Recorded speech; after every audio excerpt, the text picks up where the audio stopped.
Have you ever looked up at the night sky and wondered what's up there besides stars and planets? For 25 years, a gleaming human outpost has been circling our planet, quietly orbiting above all our wars, borders, and disagreements. This is the International Space Station, the ISS, and it's one of humanity's greatest achievements. It began as a wild dream, a shared city in low Earth orbit, built not by one nation but by the world. Scientists, engineers, and astronauts from across the globe collaborated to create a place where our presence in space would no longer be measured in days or weeks, but in decades. And on November 2nd, humanity celebrated something extraordinary, the 25th anniversary of continuous human habitation aboard the ISS for a quarter of a century. There has never been a single moment when humans were not living off-planet. Think about that. Not 1 second. But this incredible milestone comes with a bittersweet truth. The ISS may have just celebrated one of its final birthdays. Even as we applaud its legacy, we have to face its fate. The station that once symbolized a limitless future in space is now entering the twilight of its life. NASA and its international partners have confirmed that around the end of 2030, the ISS will be intentionally deorbited. It will be guided back to Earth, bringing a spectacular end to one of our most ambitious creations. This monumental project won't just fade away. It will end in a fiery descent through Earth's atmosphere before splashing down into the ocean in one final, controlled act of engineering precision. But where exactly will it land? The ISS won't just fall anywhere. Its chosen resting place is one of the most isolated locations on our planet, a desolate patch of the southern Pacific Ocean known as Point Nemo. It's often called the Spacecraft Cemetery, and that's not just a poetic name. Point Nemo is so remote that the nearest humans are often the astronauts orbiting miles above, not sailors on the sea below. It's about 2,688 kilometers, or nearly 1,700 miles, from the nearest speck of land. It's named after Captain Nemo from Jules Verne's classic asterisk 20,000 Leagues Under the Sea asterisk, a fitting tribute to a place surrounded only by endless water and silence. For decades, space agencies have used this site to dispose of old, defunct spacecraft. Hundreds of space relics, satellites, cargo ships, and abandoned stations now rest in its depths, forming a sunken graveyard of human ambition beneath the waves.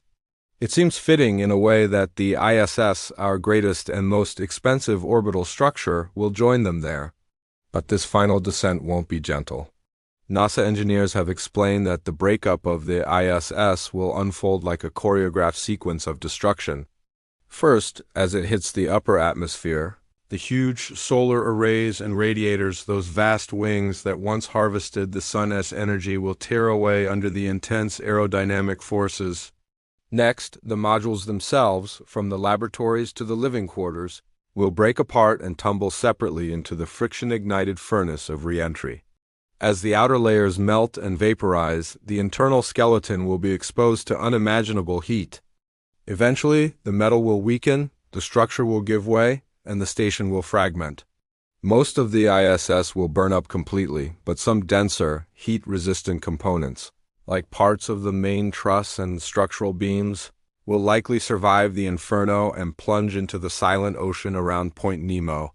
It's a violent end, but a necessary one. Space debris can't just be left adrift forever. Humanity must clean up after itself, even in orbit. And this controlled deorbit is a massive undertaking that requires innovation. To guide the station on its final journey, NASA plans to use a modified, heavy-duty version of SpaceX's Dragon cargo spacecraft. This specialized Dragon will provide the powerful propulsion needed to lower the station's altitude gradually and steer it with precision during its final moments. The process requires meticulous planning. A structure as massive as the ISS, weighing over 420,000 kilograms, that's nearly 1,000,000 pounds, must be handled with incredible care to avoid it breaking up too early or falling unpredictably. Behind this engineering ballet lies years of work, calculations, and international coordination, just like it took to build the ISS in the first place. Since its first components launched in 1998, the ISS has been one of the most extraordinary examples of international cooperation in human history.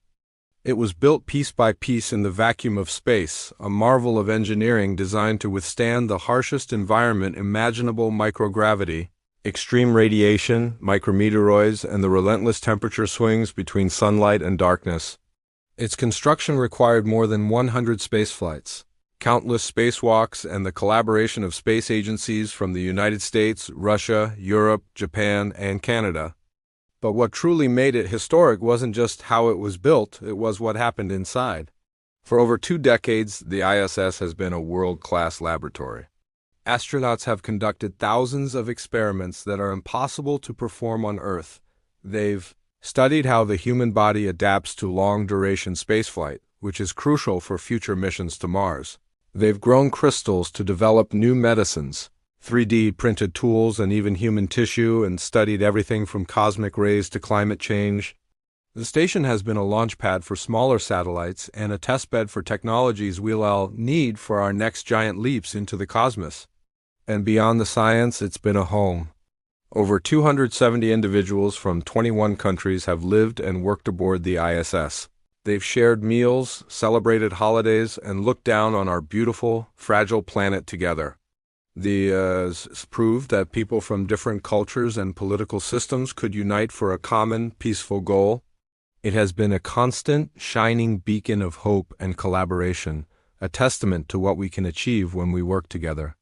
So, as we look ahead to the end of 2030, the deorbiting of the IS isn't just the disposal of a piece of hardware. It's the end of an era. It's a moment to reflect on a quarter-century of unprecedented achievement. The station has inspired a generation of scientists and dreamers, and its legacy will continue to shape the future of space exploration for decades to come. While the ISS's physical journey will end in the quiet depths of Point Nemo, its spirit will live on. The knowledge gained, the technologies developed, and the international partnerships forged aboard the station are the foundation for what comes next: new commercial space stations, a return to the moon with the Artemis program, and eventually the first human footsteps on Mars. The end of the IS is not a failure. It's a planned conclusion to a wildly successful mission. It is a bittersweet farewell to a home in the heavens that taught us how to live and work in space. For the last 25 years, the answer has been, in part, us, humanity, for a quarter of a century without a single interruption. People have been living and working aboard the International Space Station. That means that babies born when the first crew arrived are now full-grown adults. And for every single moment of their lives, a small piece of humanity has been sustained beyond the protective cradle of Earth. Inside the station's pressurized modules, we've been doing what we do best: learning, experimenting, innovating, and daring to dream bigger than ever before. Thousands upon thousands of scientific experiments have been conducted on the ISS, pushing the boundaries of what we thought was possible. These aren't just incremental advances. We're talking about game-changing discoveries across fields from biotechnology to astrophysics, from medicine to materials science, and from Earth observation to combustion research. Some of these accomplishments sound like they were pulled straight from the pages of a science fiction novel. For instance, experiments aboard the IS helped scientists grow artificial retinas. Imagine that, creating functional parts of a human eye in space, offering a glimmer of hope to millions of people with degenerative vision disorders. It's not science fiction. It's science fact, made possible by this orbiting laboratory. But that's not all. Cancer-fighting drugs have been crystallized and studied in microgravity, a process impossible to replicate on Earth. This allowed researchers to see their molecular structures with unprecedented clarity, leading to more effective and targeted treatments. We've even studied fire in space. Astronauts have explored how flames behave without gravity, and what they've learned is helping to improve fuel efficiency and fire safety technology right here at home. The ISS has also been a crucial proving ground for future deep space exploration. Astronauts have successfully sequenced DNA in orbit. This is a monumental step, proving that future travelers on long journeys to the moon or Mars will have the ability to diagnose medical conditions and monitor their health far from any hospital on Earth. And what about the technology of tomorrow? In the unique environment of the station, scientists have created ultra-pure optical fibers. These are stronger, more precise, and more efficient than anything we can produce on the ground. They hint at a future with revolutionary advances in communication and computing, all thanks to research conducted 250 miles above our heads. But beyond all the incredible science and technology, the ISS has given humanity something perhaps even more profound: a new perspective. From its famous cupola windows, astronauts have witnessed our planet in its entirety. They've seen Earth as it truly is, a fragile blue marble glowing against the infinite blackness of space.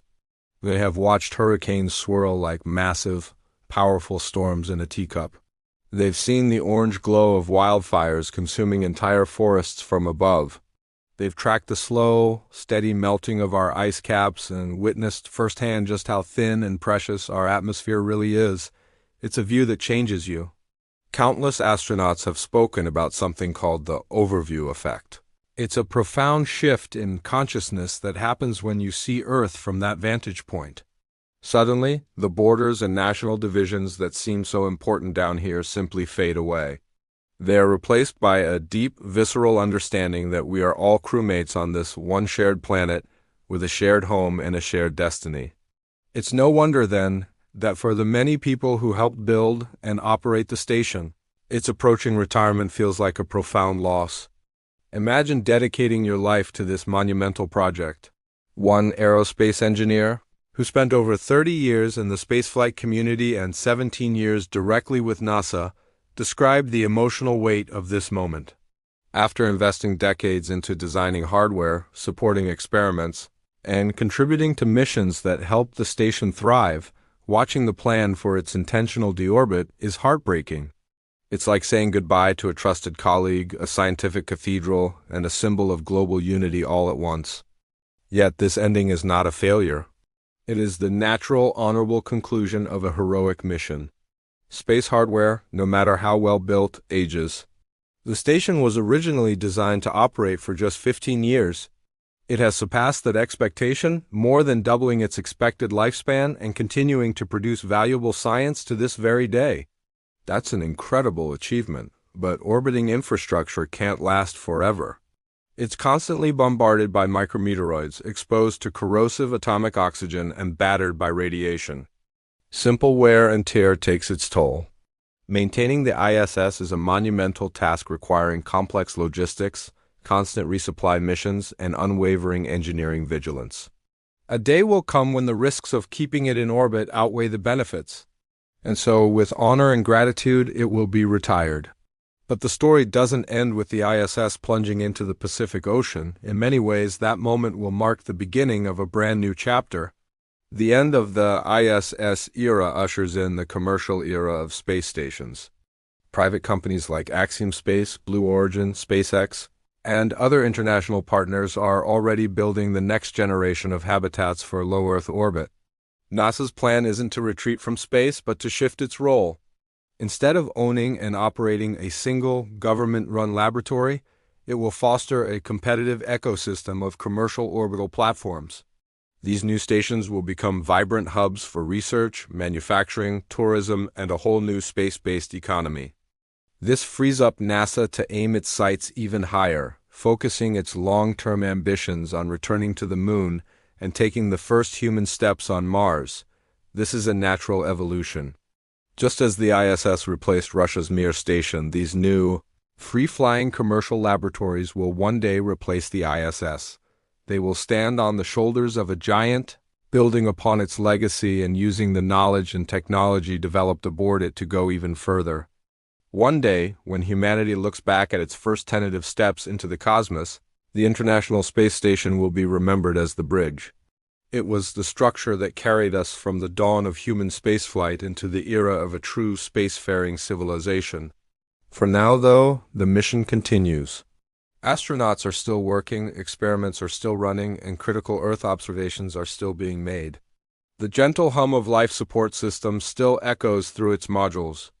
From the cupola windows, crew members still gaze down upon our beautiful planet, marveling at that thin, blue arc of atmosphere that holds all of life as we know it. And above them, the stars stretch out silent, endless, and waiting for us. When the ISS finally makes its final descent into the Pacific Ocean around 2030, it won't just be a collection of metal and wires falling into the sea. It will be the culmination of a dream. A dream that humans could live and thrive in space, that nations could cooperate peacefully, and that together we could build something truly extraordinary beyond our world. It will be a monument sinking beneath the waves, not in defeat but in triumph. It will be a powerful reminder that progress often requires endings, and that endings always give rise to new beginnings. In the end, the physical station will be gone, but what it stood for will remain forever. The curiosity, the unity, the courage, and that insatiable human hunger to explore, that is the true legacy of the ISS. We will look back on its time with pride, with reverence, and with gratitude. And as new rockets ignite, as new stations rise, and as humanity pushes ever outward into the solar system and beyond, the spirit of the International Space Station will travel with us forever. Thank you so much for watching. If you found this journey as inspiring as I did, please consider liking this video and subscribing to the channel for more stories about our incredible universe. See you next time.